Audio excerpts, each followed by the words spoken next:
Hello DIY Army and welcome back to my channel. Today we are doing something that I'm absolutely not capable of, and that's why I'm so excited to challenge myself. It's gonna be this amazing Arturo Alvarez lamp over here. It's super duper expensive, and what really scares me is not even all the outdoor structure, is the minuses, the pluses, all the technical connections inside that I actually never practiced with. So let's try to see if I can do this. The original piece goes on the market for over 14,000 euro, and all the material that I bought till now was only 50 euros. I think that will be it, but we're gonna check at the end of the episode if actually I did pull this off and that was all, or if I had to add something. But we are trying! Before starting, I want to give a huge thank you to Chuck, who's the guy who suggested me to try to do a chandelier. We exchanged a few directs on Instagram, and at the end, I came out with this amazing piece that I can't wait to do. And yeah, what are we doing next time? I know you're wondering so much. There's two options, I still didn't decide. So many of you have asked me to do the Pasha armchair, and I'm really tempted to do that one. But on the other side, I just rescued from the street this super amazing design piece, and I want to try for the first time to reupholster a super high cool design piece and see if I can bring it back to life. So subscribe if you want to find out what we're doing next time. I will absolutely not lose my time and yours explaining all the technical pieces that I bought over here, because I have no idea of the names of these things, and it's gonna be way easier if you have it listed in the links down below. The only crafty piece that you need for this tutorial is this thing that is like, you could define it a fabric, but honestly you will find it online looking for rat net. It's a very thin metal material that does not really stay in shape, but it's super soft and easy to work with. Okay guys, it's actually pretty simple. The entire thing is to always keep the minuses and the pluses connected. So what you're gonna buy is a cable that contains two cables inside. So we cut it in two and open it up, and then cut out all the plastic till you're left with the little metallic part outside, because that's the one that makes you pass electricity. Once we have these little two cables, we have to remember always which side, because in this moment it's neutral, is gonna be the minus or the N all the time, and which one is gonna be the plus. And you connect it inside these little two holes. There we go. Put it inside the little piece of the lamp and then connect it inside one of the two spots. Now you just have to remember every time, and that's why I'm gonna mark it, which side is the minus and which one is the plus. You put it inside, you screw it, screw one, then we go and screw the other one. And there you go. You close your little light, and later we're gonna have to pass the cable inside the metallic pipe. Here, as you can see, I marked the end so that it stays visible all the time. If I have learned a lesson during all these DIYs, is to never trust myself. So I decided to put a little piece of tape on the N side, and I will do it for all the rest of the tutorial so that I'm sure that I'm never gonna mix them, because that's what's gonna make it not turn on. So we bought a bunch of little metallic pipes, and these are gonna help us give the shape and the dimension of our light. You just screw your bob on the metallic pipe, passing the thread inside, and always keep out the mark that you need to remember which one was the N, because if you switch them, it's not gonna turn on. Then I bought these connectors that are gonna help us bring the pipe into opposite directions, because we do not want just a straight line. We want them to go also vertically, horizontally, and so to make the lamp result bigger.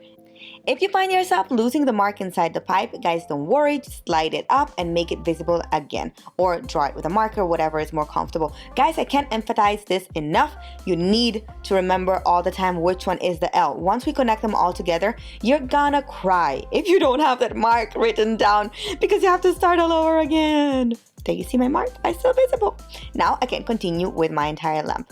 I will connect a second cable inside, passing from the opposite direction, and screw it in so that we can connect even a second bulb. We are gonna make this with 4 lights at the end, but obviously you can make as many as you want.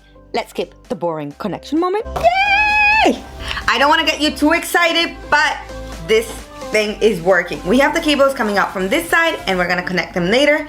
Now I'm gonna do exactly the same thing with the other one that goes on the other side, pointing the lights in opposite directions, and see you later. Oh yeah, baby, we did it! All we have to do now is to connect all of them inside this weird little thingy over here. And no, I am not gonna test it till the entire lamp is finished. And yeah, I'm spending every single little break praying that it's not gonna explode on my face. But I really wanna test it till the end and turn it on with you. What is this thing, you're wondering? And well, I was wondering too. You use this to connect multiple lights or bulbs to one exit. So we need only 2 entrances. That's why we cut out the other 2. In this way, we can screw inside all the ends that now are 4 because we have 4 bulbs, right and left. And then you connect all of them inside one singular hole. This one, you see? It's gonna be a bit complicated. You have to use some patience to put it inside, and then we screw it in. All the ends on one side, all the L's on the other one. And now the exit. The exit is the one that is gonna go instead and reach the ceiling. That is where the electricity passes from. So now we're gonna have to connect all the ends that pass from one side to the end exit. Ta-da! And it's working.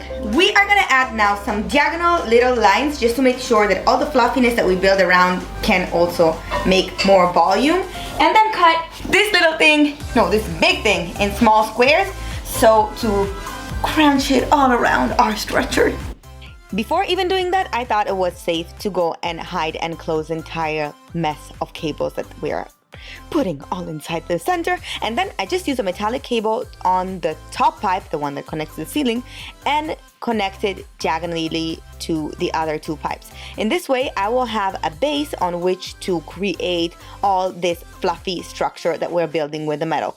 It's like a metallic cloud that we're building over here. So cut out a little square, pinch it in the middle, fold it on itself 3 times, and then with the same metallic cable, pass it inside and screw it around one of the pipes. We're gonna repeat this work multiple times around all the pipes and the metallic threads that we made, so to create all the volume. Basically, it's just a fun activity to do while you're listening to your playlist, to your favorite series, to whatever you want, but as many as you put, as fluffy this is gonna look. You can totally decide to do one simple layer of them and then do one step back and decide if you want to add more. That's what I did here. I just went, opened the flowers that I did before, added more extra layers, so to make it even bigger. Okay, my pretty, awesome, amazing people! Here we are. It looks honestly incredible. I need to add a few extra layers, but I need to hold it in the air to add the volume on the bottom and on the sides. So we're gonna stick it to the ceiling and then add the extra ones, and we are done! Important step to be sure that this is gonna hold on your ceiling is to screw this inside, and then you can go and connect your cables. This is gonna be the best solution to hide all your cables inside the metallic circle that we bought, and also to hold it in space. And then you just pull it up, screw it in, and you're done. That's your connection with the ceiling. Great job, great job, great job. Now that we have it stable on the ceiling and we already have our bulbs, we can dedicate ourselves to do all the aesthetic part. This means adding more flowers on top of the bulbs, and especially on the bottom side that we couldn't do when it was sitting on the table. Okay guys, I installed it and I can tell you it worked. I couldn't wait for you to test it together because I needed somebody to hold it while I was doing it, but I'm super excited. It works. I feel like an engineer, like I just came out of university and got a degree. Did I qualify as an engineer if I built a lamp from zero? Anyway, let's go and see the result. But before we do that, don't forget to subscribe because there's so many awesome episodes coming out after this one, and especially leave me comments if there's anything else that you would like me to try, because I love to do all your directs and comments, anything.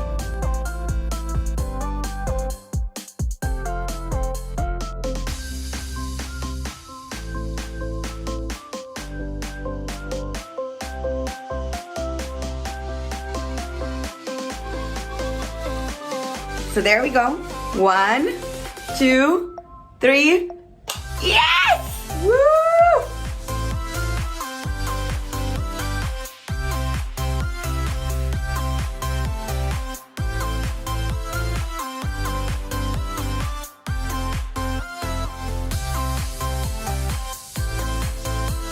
And before we finish this episode, I remember that I told you about the price, and the answer is yes.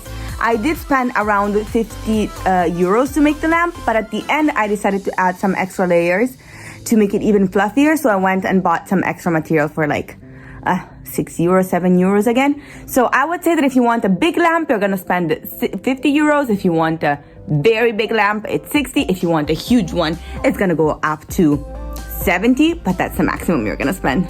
Oh, I'm so happy. Now my room is finally so bright.